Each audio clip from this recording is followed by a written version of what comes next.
Hi everyone, welcome back to my YouTube channel. Last video में हमने देखा था आप रिएक्ट जेएस का फॉर्म कैसे क्रिएट कर सकते हैं। आज की वीडियो में हम वैलिडेशन इम्प्लीमेंट करेंगे। हमारे पास 5 फील्ड है: full name, email, country, terms, prefer time. और हम क्या वैलिडेशन लगाने वाले हैं कि हमारी कंट्री, टर्म्स और प्रेफर टाइम सिलेक्टेड होनी चाहिए। फुल नेम और ईमेल का भी सेम है, प्लस हम फुल नेम की लेंथ चेक करेंगे और ईमेल में भी हम ये चेक करेंगे कि उसका ईमेल जो है वो वैलिड है या नहीं है। तो हम ये 5 वैलिडेशन रूल्स इम्प्लीमेंट करने वाले हैं। अब वैलिडेशन इम्पॉर्टेंट क्यों है? जब भी आप अपने फ्रंट एंड में कुछ भी ऐसा क्रिएट करते हैं जिसमें इनपुट यूज़र से रिक्वायर्ड है, आप बैकएंड में सेंड करने से पहले वो डेटा हमेशा उसे सैनिटाइज करेंगे, मतलब कि क्लीन करेंगे एंड हमेशा वैलिडेट करेंगे। रीज़न ये है, अगर आपने अपना डेटा क्लीन नहीं करा है तो ज़्यादा चांसेस हैं कि सिक्योरिटी थ्रेट हो सकता है। हैकर कोशिश कर सकते हैं कि आपके डेटाबेस में या आपके बैकएंड में उस इनपुट के थ्रू, उस डेटा के थ्रू कुछ हार्मफुल कंटेंट सेंड कर दे, स्क्रिप्ट का कंटेंट सेंड कर दे, या तो हैक करने के लिए या फिर करप्ट करने के लिए। दूसरी चीज़, जो डेटाबेसेस होते हैं, जो बैकएंड है हमारा, वो बहुत इतना चीप नहीं होता है। मतलब कि उसमें कॉस्ट लगती है रिकॉर्ड्स को सेव करने की और एक्सेस करने की। तो हम जब भी फ्रंट एंड से डेटा बैकएंड में सेंड करेंगे, हमें मेक श्योर करना है कि हम उसे वैलिडेट कर रहे हैं कि हमें जो डेटा चाहिए वो है या नहीं है। मतलब कि अगर मैं कह रही हूँ कि मुझे ईमेल चाहिए तो मुझे ये चेक करना होगा कि वो ईमेल है वैलिड या नहीं है, अदर दैन कि मैं वहाँ पे कुछ भी अलाउ करके बैकएंड पे सेंड कर दूँ। क्योंकि वो ईमेल जो होगा वो ईमेल तो फेक होगा। फेक मतलब कि ईमेल गलत होगा, ईमेल तो सेंड ही नहीं किया है ना। तो हम एटलीस्ट कुछ बेसिक रूल्स तो वहाँ पे इम्प्लीमेंट कर सकते हैं कि हमारे डेटाबेस में वही डेटा जाए जो हमें रिक्वायर्ड है, यूज़फुल है। ओके, तो स्टार्ट करते हैं। तो हम क्या करेंगे, हम अपना वैलिडेशंस के रूल्स क्रिएट करेंगे।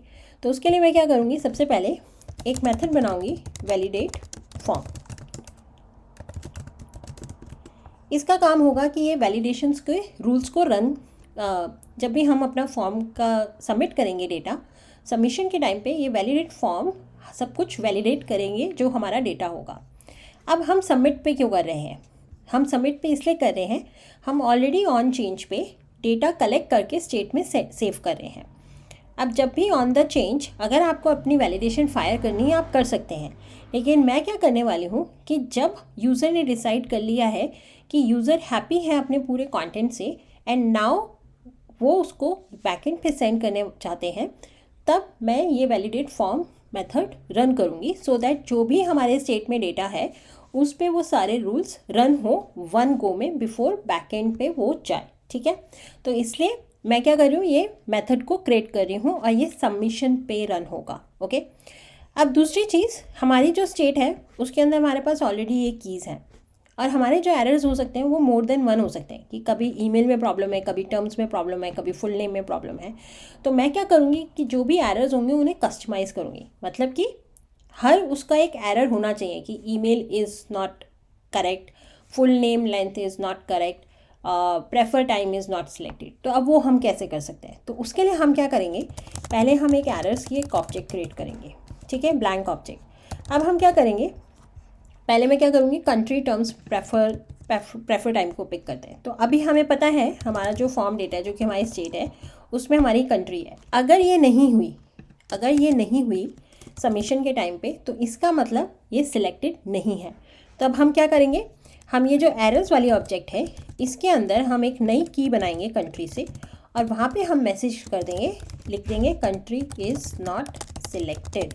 ओके, ऐसे ही हम क्या करेंगे, हम करेंगे अपने टर्म्स के लिए, टर्म्स ही तो टर्म्स, फॉर्म डेटा में टर्म्स होगा, इस टर्म्स को यहाँ पे लेंगे, की बनाई हमने और हमने लिख दिया टर्म इज़ नॉट सिलेक्टेड।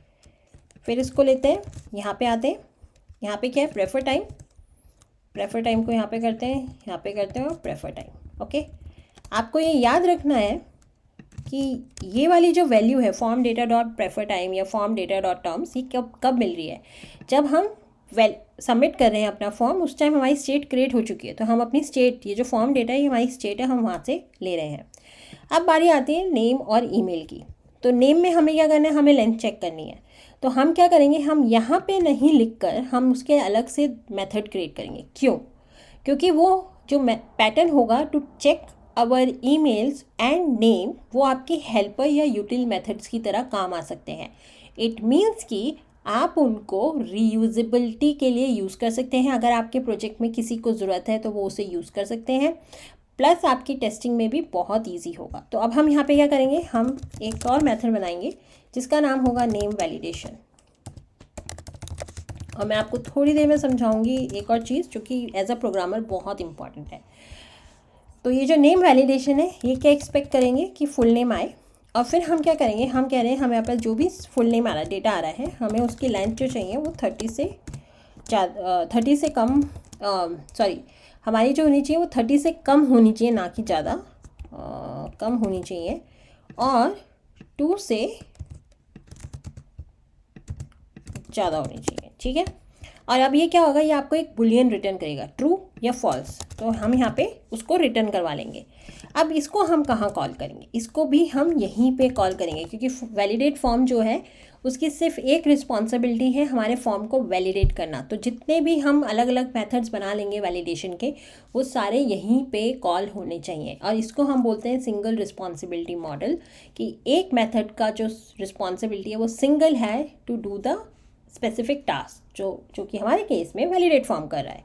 तो अब हम यहाँ पे क्या करेंगे, हमें यहाँ पे अपना नेम को, ये जो हमने मेथड बनाया है, इसको कॉल करना है, और यहाँ पे जो हमारी स्टेट में हमारा नेम है उसको हम पास कर देंगे।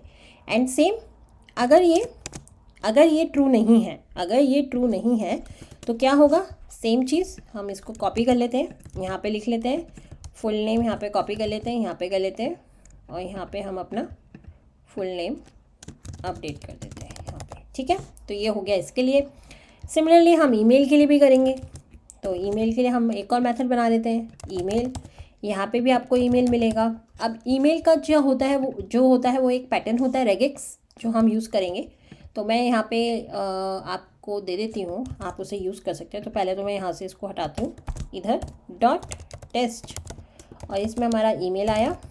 एंड हम क्या कर रहे हैं, हम इसकी लेंथ भी साथ में चेक कर रहे हैं। तो हम बोल रहे हैं ईमेल डॉट लेंथ क्या होनी चाहिए, it should be greater than 4 characters, 4-5 characters we can say. Same email validation को आप यहाँ पे लीजिए। एक्चुअली इसको पहले कॉपी कर लेते हैं और यहाँ पे ईमेल वैलिडेशन, यहाँ पे आपका ईमेल, यहाँ पे भी आपका ईमेल आ जाएगा, एंड यहाँ पे आ जाएगा email is not valid, full name is not valid, और चेक द लेंथ। ओके, सो ये हो गया। अब इसे हमें कहाँ पे कॉल करना है, सबमिट पे कॉल करना है। तो हम हमारा जो फॉर्म है उस पर हम ऑन सबमिट पे मेथड को कॉल करेंगे, लेकिन हम डायरेक्टली इसको कॉल नहीं करेंगे, क्योंकि again single responsibility rule, validate form का काम है वैलिडेशन करना, लेकिन यहाँ पे तो हम फॉर्म सबमिट कर रहे हैं। तो यहाँ पे इसके लिए हमें एक और मेथड बनाना होगा, उसका नाम होगा सबमिट फॉर्म। और ये मेथड जब भी हमारा फॉर्म सबमिट होगा तो ये मेथड कॉल होगा, और उस टाइम पे हम अपना ये वाला वैलिडेट फॉर्म वाला मेथड रन करेंगे। ठीक है। अब इसे सबमिट फॉर्म को यहाँ पे ले आते हैं, इसको यहाँ पे रख लेते हैं। अब लेकिन ये ऑन सबमिट कैसे होगा, तो ऑन सबमिट के लिए हमें क्या करना होगा, हमें एक बटन ऐड करना होगा, यहाँ पे बटन सबमिट, यहाँ पे कर लेते हैं type equals to submit. Okay. अब हम क्या करना चाह रहे हैं कि जब भी ये फॉर्म सबमिट हो तो पहले हमारी वैलिडेशन रन हो, उसके बाद कुछ हो। तो उसके लिए हमें क्या करना होगा, हमारा जो फॉर्म का डिफ़ॉल्ट बिहेवियर है सबमिशन का, वो स्टॉप करना होगा। तो उसके लिए हम क्या करेंगे, हम अपना इवेंट ऑब्जेक्ट लेंगे और हम बोलेंगे इवेंट डॉट प्रिवेंट डिफ़ॉल्ट। अगर हम ये नहीं करेंगे तो क्या होगा कि जैसे ही हम क्लिक कर रहे होंगे, सबमिट कर रहे होंगे, तो जो डिफ़ॉल्ट बिहेवियर है फॉर्म का वो सबमिट करने की कोशिश करेगा। और हमने अभी क्या है ना, हमारा बैकएंड का कोड नहीं है यहाँ पे, तो हमने सबमिट का लॉजिक ही नहीं रखा, और हमारा जो कोड है वो एरर थ्रो करेगा। ठीक है। तो ये हो गया हमारा वैलिडेट फॉर्म। अब अगर आप देखेंगे तो हमने यहाँ से कुछ भी रिटर्न नहीं किया है। तो अब हम क्या कर सकते हैं, या तो हम ये एरर्स ऑब्जेक्ट यहाँ से रिटर्न कर सकते हैं, बट मैं क्या करूँगी, मैं एक स्टेट क्रिएट करूँगी। तो यहाँ पे आते हैं const form errors set errors. Okay, यहाँ पे मैंने टाइपो करा है, इसको फिक्स करते हैं। ये जितने भी हमारे एरर्स बन रहे होंगे हम इनको यहाँ पे सेट कर देंगे, ठीक है। ये यहाँ पे अवेलेबल हो गए और फिर हम क्या करेंगे, यहाँ पे इसको हम रिटर्न करवा देंगे, ठीक है। तो हम क्या करते हैं, रिटर्न एरर्स, ओके। तो ये हो गया। अब ये जो वैलिडेट फॉर्म है, अब हमें पता कैसे चलेगा कि वैलिड है या नहीं है, ओके। उससे पहले हम क्या करते हैं, इसकी थोड़ी सी टेस्टिंग कर लेते हैं। अभी तक हमने टेस्टिंग तो की नहीं है, तो पहले हम क्या करते हैं, इसकी टेस्टिंग कर लेते हैं। और ये जो हमारे फॉर्म एरर्स हैं, अब ये हमारे स्टेट में अवेलेबल हैं, तो हम क्या करते हैं, अपने GSX में जाते हैं और यहाँ पे हम इसको टेस्ट कर लेते हैं। तो हम यहाँ पे H2 में इसको डिलीट करते हैं, JSON.stringify जैसा हमने ऊपर लिखा है वैसे ही हम यहाँ पे एरर्स का कर देते हैं। अपने इस पे जाते हैं, सबमिट करते हैं। कुछ तो गलत किया है हमने, ओहो,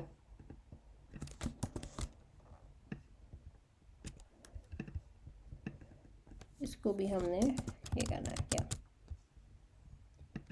ये क्यों एरर दे रहा है, इसको बाद में देखते हैं। अभी यहाँ पे आते हैं।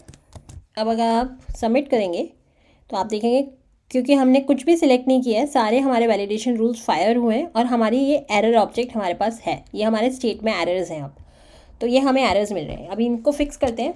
Iron man hello eight iron man Europe, submit. और हमारी जो एरर की ऑब्जेक्ट है वो ब्लैंक हो गई, मतलब कि हमारी वैलिडेशंस बिल्कुल ठीक चल रही है। लेकिन अभी हमें क्या करना है, हमें इसमें थोड़ी बहुत छोटी मोटी चेंजेस करने हैं। पहली चीज़, अगर ये वैलिड हो जाता है तो हमें कैसे पता चलेगा, क्योंकि जैसे ही वैलिड होगा हमें क्या करना है, हमें नेक्स्ट स्टेप्स करने हैं। तो हम क्या कर सकते हैं, यहाँ से हम यहीं से चेक कर सकते हैं इज़ वैलिड। तो होगा क्या कि हमको ये एरर ऑब्जेक्ट मिलेगी और हम क्या कर सकते हैं, यहाँ पे उसकी लेंथ चेक कर सकते हैं। तो ये हमारे पास ऑब्जेक्ट है, तो ऑब्जेक्ट डॉट कीज, इसके अंदर हम क्या करेंगे, इज़ वैलिड लेंथ। अगर इसकी जो लेंथ है वो 0 है, मतलब कि कोई एरर नहीं है, मतलब कि ये वैलिड है। अदरवाइज़ हमारे एरर्स तो ऑलरेडी वहाँ पे विजिबल हैं। तो रिफ़्रेश करते हैं। अगर आप देखेंगे सबमिट, ओ हमने कंसोल लगाया, तो पहले हम कंसोल में चलते हैं। सबमिट, ठीक है।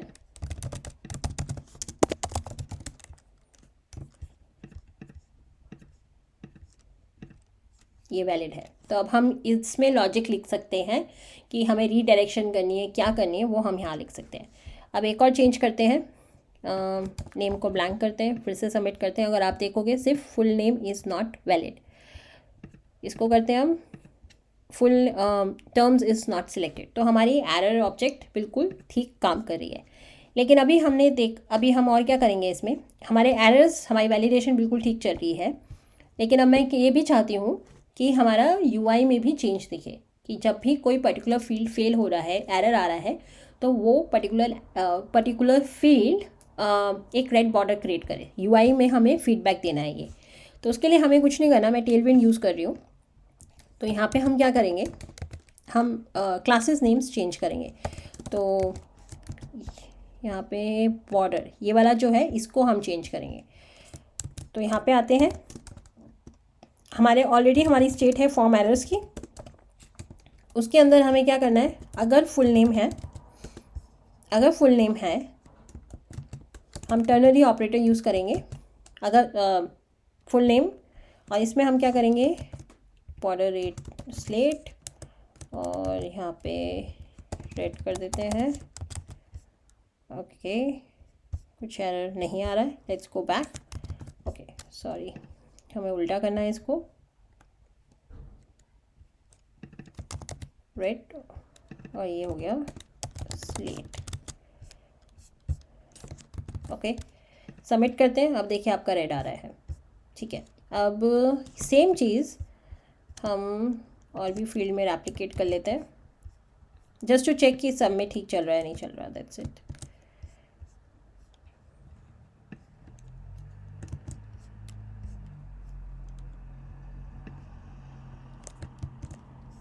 अभी हम ऑप्टिमाइजेशन नहीं कर रहे हैं। ऑप्टिमाइजेशन जब आएगी तो हम ये जो टेलविंड की क्लासेस हमें बार बार रिपीट करनी पड़ रही हैं, हम इसको भी ऑप्टिमाइज़ करेंगे। ठीक है, रिफ़्रेश करते हैं, सब कुछ ठीक है, सबमिट करेंगे तो आपके रेड आ रहे हैं। तो आपके जो एरर्स हैं, वैलिडेशंस हैं, बिल्कुल ठीक चल रही है। आपके पास ऑलरेडी ये एक ऑब्जेक्ट है, तो अगर आपको सिर्फ ये क्या करना है, आपके पास स्टेट में ये एरर्स है। अगर आपको एक पूरा प्रॉपर मैसेज दिखाना है, वो आपको पहले से पता ही होगा कि लूप करना है और जस्ट यूआई में दिखाना है। एक चीज़ और करते हैं, जो हमने क्लास का चेंज किया है उसको हम यहाँ पे जो हमारी क्लास नेम आ रही है कंटेनर की, उसमें भी हम सेम चेंज कर देते हैं। तो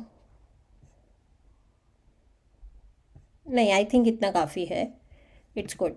so this is how you do the validation. But अगर आपको ये अपने कंटेनर पे भी बॉर्डर देना है या कुछ यूआई चेंजेस करने हैं, तो आपके पास ऑलरेडी ये फॉर्म एरर्स है। इसको सिर्फ आपको चेक करना है कि ये ब्लैंक है या नहीं है, और उसके बेसिस में आप अपनी क्लास नेम चेंज कर सकते हैं। ओके, आई होप ये वीडियो आपके लिए हेल्पफुल थी। अब हम नेक्स्ट क्या करेंगे इसमें, हमने अभी तक ऑप्टिमाइजेशन की बात नहीं की है, तो हम ऑप्टिमाइजेशन पे भी फोकस करेंगे और इसकी टेस्टिंग पे भी फोकस करेंगे। एंड बैकएंड में जब आपको डेटा सेंड करना होगा इसका, तो हम ऑलरेडी वैलिडेशन रूल लगा चुके हैं, और हमें क्या करना है, यहाँ पे आप अपनी बैकएंड की कॉल कर सकते हैं। तो अगर आपको पोस्ट रिक्वेस्ट करनी है तो वो यहाँ से होगी। नेक्स्ट वीडियो में हम क्या कवर करेंगे, हम ऑप्टिमाइजेशन कवर करेंगे और उसके बाद हम टेस्टिंग कवर करेंगे। सो अगर आपको ये वीडियो पसंद आई हो, please let me know in the comments, like, share with your friends. Thank you so much for watching.